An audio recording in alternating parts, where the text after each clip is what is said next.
Look closely at this painting. It shows the mighty Mughal Emperor Jahangir, the most powerful man in India, standing on a globe and shooting an arrow through the severed head of a dark-skinned man. It is a masterpiece of Mughal art, but it is also a massive historical lie. This painting depicts a fantasy, because in the real world, Jahangir could never defeat this man. He couldn't even capture him. He hated this man so much, was so haunted by his failures against him, that he had to commission an artist to kill him on canvas just so he could sleep at night. The man in the painting wasn't a rival king born into royalty. He was a former slave from Ethiopia who had been sold for 80 gold coins. His name was Malik Ambar. While the Mughals were crushing every kingdom in northern India, this one man stood in their way in the south, humiliating their generals and breaking their spirits for over 2 decades. In an era where the Mughals seemed like an unstoppable force of nature, Ambar was the glitch in their system. Today, we tell the story of the slave who became a kingmaker, the master of guerrilla warfare, and the man who taught the Marathas how to fight an empire. To understand Malik Ambar, we have to travel 3,000 miles away from India to the rugged highlands of Ethiopia. He was born around 1548 with the name Chapu.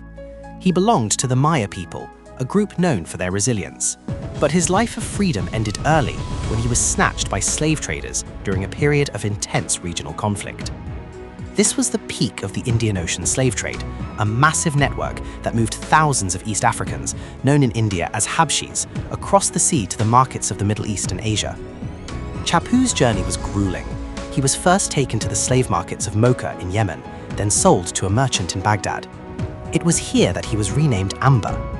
His master in Baghdad was a sophisticated merchant who realized Ambar wasn't just physically strong, he was intellectually brilliant. He was taught finance, administration, and the Arabic language. He became a valuable asset rather than just a laborer. But eventually, he was sold again. This time, he was headed to the Deccan Plateau in India, a land that was about to become the graveyard of Mughal ambitions. He arrived not as a conqueror, but as property, sold to the Prime Minister of Ahmednagar. Why did so many Ethiopian slaves end up in Indian courts? This is a part of history many textbooks skip. In the 16th century, the Deccan sultanates, kingdoms like Ahmednagar, Bijapur, and Golconda, were in a constant state of war. They needed elite soldiers who had no local family ties and were loyal only to the throne. These Habshi soldiers were legendary for their bravery, discipline, and physical prowess.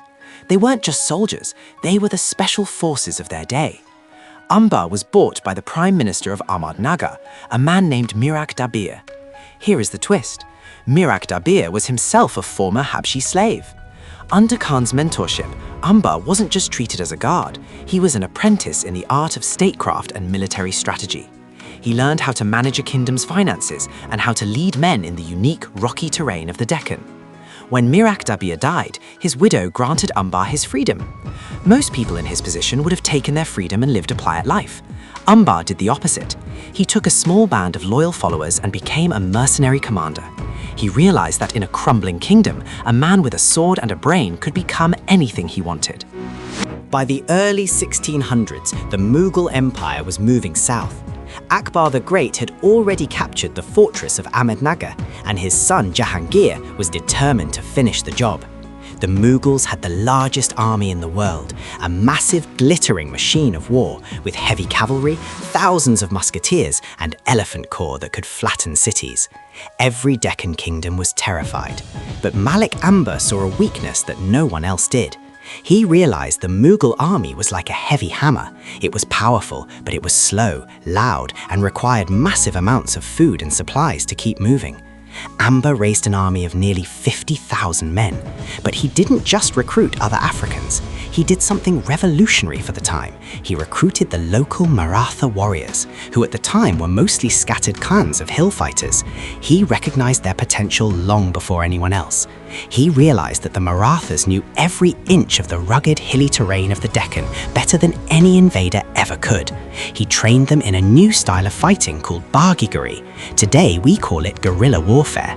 He didn't want glory in an open field. He wanted results. The tactics Ambar perfected were devastating. He told his men, "Do not meet them in the open field. If they charge, you vanish. If they rest, you strike. And their heavy wagons would sink in the mud, and then they would strike with total ruthlessness. They cut off the Mughal food supplies, leaving thousands of imperial soldiers to starve in sight of the fortresses they were supposed to be conquering. Malik Ambar turned the Deccan into a nightmare of shadows for the Mughal invaders. In 1610, the Mughals sent a massive force under their best generals to finally crush him. Ambar led them deep into the hills, lured them into a narrow valley, and unleashed a coordinated ambush that sent the invincible Mughal army retreating in total humiliation. When news reached the Emperor Jahangir, he was so embarrassed that he refused to let his court historians write about the defeat. He was the conqueror of the world, yet he was being outplayed by a man he considered a slave. The more the Mughals failed, the more obsessed Jahangir became with Malik Ambar. We know this because Jahangir's personal diaries are filled with venomous insults directed at him. He calls him the ill-starred Ambar, the black-fated one, and the rebel. This wasn't just a war over land, it was a clash of egos. On one side, the emperor of the world sitting on a peacock throne. On the other, a former slave who refused to bow. This brings us back to that strange painting.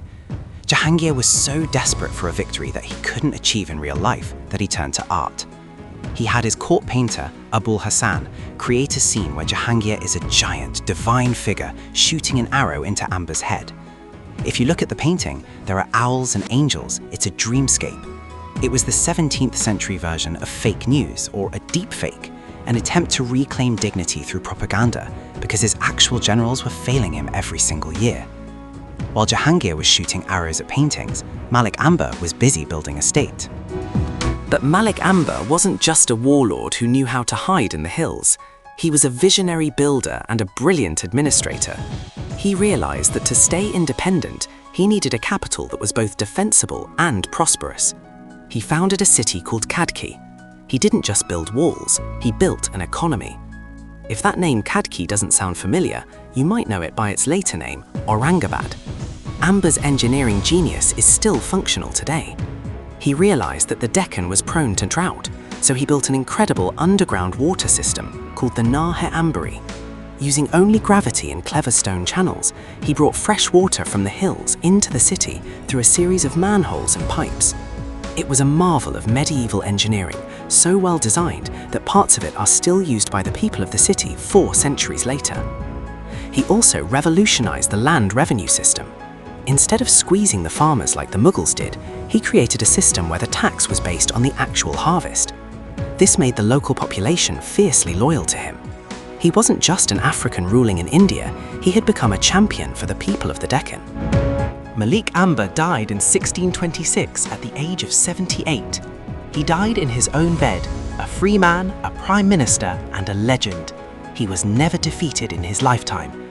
It was only after his death that the Mughals were finally able to conquer the territory he defended. But his real legacy isn't just a city or a water system. His real legacy is what he taught the people of the Deccan about their own power. Decades after his death, a young Maratha leader named Shivaji Maharaj would rise to prominence. History tells us that Shivaji's father, Shahaji, had actually served under Malik Ambar.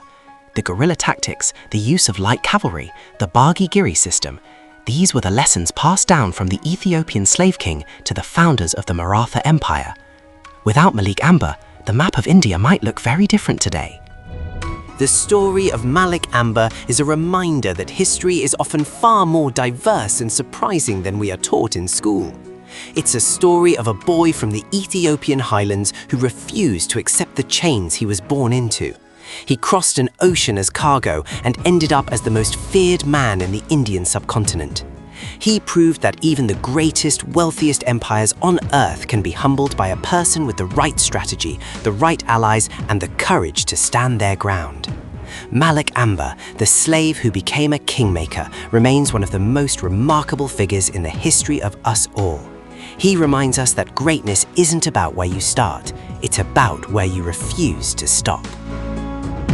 Thank you for watching. Please like this video and subscribe to our channel.